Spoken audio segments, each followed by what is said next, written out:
जय श्री कृष्णा दोस्तों। आज हम लोग प्रारंभ करने जा रहे हैं अष्टावक्र गीता का 9वां प्रसंग, जिसमें अष्टावक्र जी इस संसार से आसक्ति और त्याग का उपदेश देते हैं।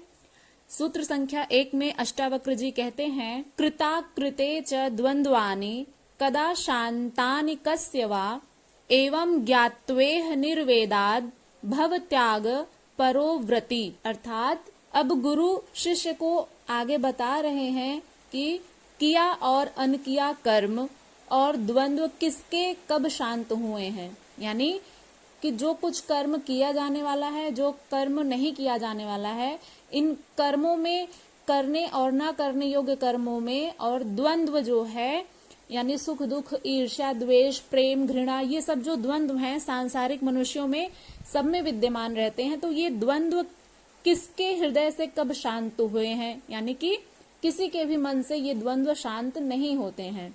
इस प्रकार निश्चिंत जानकर इस संसार से निर्वेद यानी उदासीन होकर त्याग और अवृत्ति हो। कहने का भाव यह है कि इस संसार में जितने भी सांसारिक मनुष्य हैं उनके हृदय में ये जो द्वंद्व हैं और करने और ना करने योग्य जो कर्म होते हैं, ये सब कभी शांत नहीं होते हैं। किसके शांत हुए हैं, ये प्रश्न उठ रहा है। इसका अर्थ है कि किसी के भी मन से शांत नहीं होते हैं। इस प्रकार निश्चिंत होकर के इस भाव को जान करके निर्वेद हो जाएं, इस संसार से उदासीन होकर के और इस संसार का त्याग करके मानो इस प्रकार से अवृत्ति हो जाएं। पिछले अध्याय में अष्टावक्र जी बंधन और मोक्ष की व्याख्या करके इस अध्याय में वे शांति का उपदेश बताते हुए कहते हैं कि संसार के प्रति उदासीन होकर या उसकी उपेक्षा कर अपने स्वभाव यानी आत्म भाव में आत्मस्थित हो जाने से ही शांति उपलब्ध होगी, अन्यथा नहीं। वे कहते हैं कि जो कर्म किए जा चुके हैं वे वासना एवं अहंकार से किए गए हैं, अतः उनका तो फल भोगना ही पड़ेगा। जैसे कि अभी तक अज्ञानवश, अहंकारवश हम लोग जितने भी कर्म करते हुए आ रहे थे वे तो किए जा चुके हैं कर्म, वे वासना एवं अहंकार से किए गए थे, अज्ञानतावश किए गए थे, अतः उनका तो फल भोगना ही पड़ेगा। उनसे छूटने का कोई उपाय नहीं है। ये बिना भोगे शांत नहीं हो सकते, अतः ये तो बंधन है ही, किंतु जो कर्म अभी नहीं किए गए हैं वे भी बंधन है, क्योंकि उनके करने की वासना अभी भीतर विद्यमान है, विचार अभी भी हमारे भीतर विद्यमान है। हमने कल की वीडियो में पढ़ा था कि मनुष्य के कर्म से अधिक जो महत्ता है वो उसके विचारों की होती है, क्योंकि सबसे पहले हम कर्म नहीं करते हैं, हमारे मस्तिष्क में, हमारे मन में सबसे पहले उस कर्म के प्रति विचार उत्पन्न होता है। जैसे अभी हम ये वीडियो बना रहे हैं तो हमें ये विचार बनाना पड़ा, हमारे मन में ये विचार आया कि हमें आज अष्टावक्र गीता का 9वां प्रसंग पढ़ना है, उसको वीडियो बनाकर अपलोड करना है। तो ये विचार पहले आया हमारे मन में, उसके बाद हम इस कर्म को कर रहे हैं। तो यही बात अष्टावक्र जी यहाँ पर कह रहे हैं कि मनुष्य के कर्म से बढ़कर उसके विचार होते हैं। यदि विचार ही नष्ट हो जाएं तो कर्म तो स्वतः ही नष्ट हो जाएंगे। कल की वीडियो में हमने पढ़ा था, आप लोग देख लीजिएगा, इसके एंड में हम उसको लगा देंगे एंड स्क्रीन पर। तो यहाँ पर वे कहते हैं कि जो हमारे भीतर विचार हैं वे विद्यमान हैं। मनुष्य कर्मों से अधिक अशांत नहीं है, वह अपने विचारों से, वासनाओं से अधिक अशांत होता है। कर्म के वनिस्वत विचारों का महत्व जो है वो सर्वाधिक होता है, क्योंकि वे ही कर्म के कारण होते हैं। विचारों की तरंग उठते ही भीतर मलिनता को प्रवेश मिल जाता है और यही पाप हो गया, यही बंधन बन गया, उपद्रव शुरू हो गया। अपराध करना ही पाप नहीं है, बल्कि अपराध के विचार मन में आना ही पाप है, क्योंकि ये विचार ही मनुष्य को पापी बना देते हैं। इसी से मनुष्य सुख दुख का अनुभव करता है। यह संसार द्वंद्वात्मक है। सुख दुख, लाभ हानि, प्रेम घृणा, हिंसा अहिंसा, ग्रहण और त्याग, राग विराग, जीवन मृत्यु आदि द्वंद्वों के आधार पर ही चलता है। संसार की गति ही द्वंद्वात्मक है। ये द्वंद्व एक ही सिक्के के दो पहलुओं की भांति हैं। जैसे एक सिक्का होता है, उसके दो पहलू होते हैं। तो वर्षा काफी तेजी से हो रही है दोस्तों, बहुत अच्छा लग रहा है।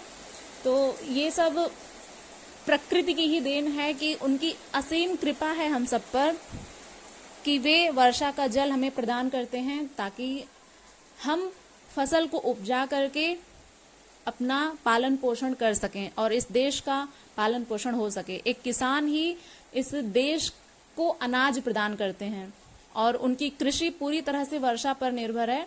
तो वर्षा का यदि जल ना रहे तो किसान खेती कैसे करेंगे। तो इसलिए हमें अपने हृदय तल की गहराइयों से प्रकृति को धन्यवाद देना चाहिए, उस परमात्मा को धन्यवाद देना चाहिए जो हमें वर्षा का जल प्रदान करते हैं। और हम लोग अब आगे बढ़ते हैं अपने पाठ की तरफ।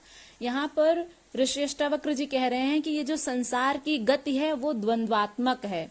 यहाँ पर जैसे एक सिक्के के दो पहलू होते हैं, उसी प्रकार से इस संसार में भी हर चीज के दो पहलू हैं। जैसे रात है तो दिन है, सुख है तो दुख है, वर्षा है तो गर्मी भी है, जाड़ा है तो गर्मी है। इस प्रकार से ये जो पहलू चलते हैं वे इस संसार में रहते ही हैं। ये द्वंद्व एक ही सिक्के के दो पहलुओं की भांति हैं, जिनमें एक का ग्रहण व दूसरे का त्याग किया ही नहीं जा सकता। या तो दोनों रहेंगे या दोनों ही नहीं रहेंगे। अष्टावक्र जी इसीलिए कहते हैं कि ये किए और अनकिए कर्म, जैसा कि हमने श्लोक में ही पढ़ा था, कृता कृते च द्वंद्वानि कदा शांतानि कस्य वा एवं ज्ञात्वेह निर्वेदाद भव त्याग परो व्रति। यानी ये जो किए जाने वाले कर्म हैं और न किए जाने वाले कर्म हैं तथा द्वंद्व किसी के शांत नहीं हो सकते, ऐसा निश्चित जानकर इस संसार के प्रति उदासीन होकर, त्याग परायण होकर और अव्रती होना ही शांति प्राप्त करने का तरीका है। व्रत लेकर के कसमें खा खाकर इनको छोड़ने के प्रयास से मनुष्य और अशांत हो जाता है। जो है उसको भोगने में तो अशांति है ही, उनको छोड़ने की जिद से और नई अशांति पैदा हो जाती है। जैसे मान लीजिए कि हम सांसारिक मनुष्य हैं, तो हम यदि ये व्रत लेते हैं कि आज से हमें, मान लीजिए कोई व्यक्ति है जिसको एक्सरसाइज करनी है, तो उसे अपनी कैलोरी बर्न करने के लिए वो एक डिसीजन लेता है कि हमें इतना एक्सरसाइज करना है ताकि हम अपना कैलोरी इतना बर्न कर सकें। तो ये उन्होंने व्रत ले लिया कसमें खा खा करके। यानी कि मान लीजिए किसी को डायबिटीज है, तो किसी को शुगर है, तो वो चीनी खाना छोड़ देंगे। तो इस प्रकार से कसमें खा करके, व्रत लेकर के इनको छोड़ने के प्रयास से मनुष्य और अशांत हो जाता है, क्योंकि वो उसको छोड़ नहीं पाता है। मन में हमारे वासना और विचार विद्यमान रहते हैं, इस कारण से वो उसको छोड़ नहीं पाते हैं। तो जो है उसको भोगने में तो अशांति है ही। यदि कोई डायबिटीज का मरीज है तो वो यदि मिठाई खाएगा तो उसको अशांति तो होगी ही, और उनको छोड़ने की जिद से और नई अशांति पैदा हो जाती है, क्योंकि वो छोड़ नहीं पाते हैं। क्यों? क्योंकि मन में वासना विद्यमान है। तो इसलिए यहाँ पर अष्टावक्र जी कहते हैं कि इन दोनों प्रकार की अशांति को दूर करने का एक ही उपाय है। स्वाभाविक रूप से जो हो रहा है उसे स्वीकार करना एवं अलिप्तता पूर्ण जीवन जीना। इस संसार में जो कुछ भी हो रहा है वो स्वाभाविक रूप से जो भी हो रहा है उसको आप स्वीकार करें और अलिप्तता पूर्ण, यानी कि किसी में भी आप लिप्त ना हो जाएं, आसक्त ना हो जाएं, किसी भी चीज में आप बंध ना जाएं। इस प्रकार से अलिप्त होकर के और जो कुछ भी हो रहा है उसको सहजता से स्वीकार करके अपने जीवन को जिएं। तो यही मुक्ति है।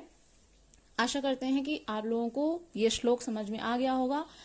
इस वीडियो से आपने क्या सीखा इसका फीडबैक जरूर दीजिएगा। यदि ये वीडियो पसंद आई हो तो इसे लाइक करिएगा, शेयर करिएगा, और चैनल पर नए हैं तो सब्सक्राइब करके बेल आइकन को प्रेस कर लीजिएगा, ताकि आने वाली हर वीडियो की नोटिफिकेशन सबसे पहले आप तक पहुंचे।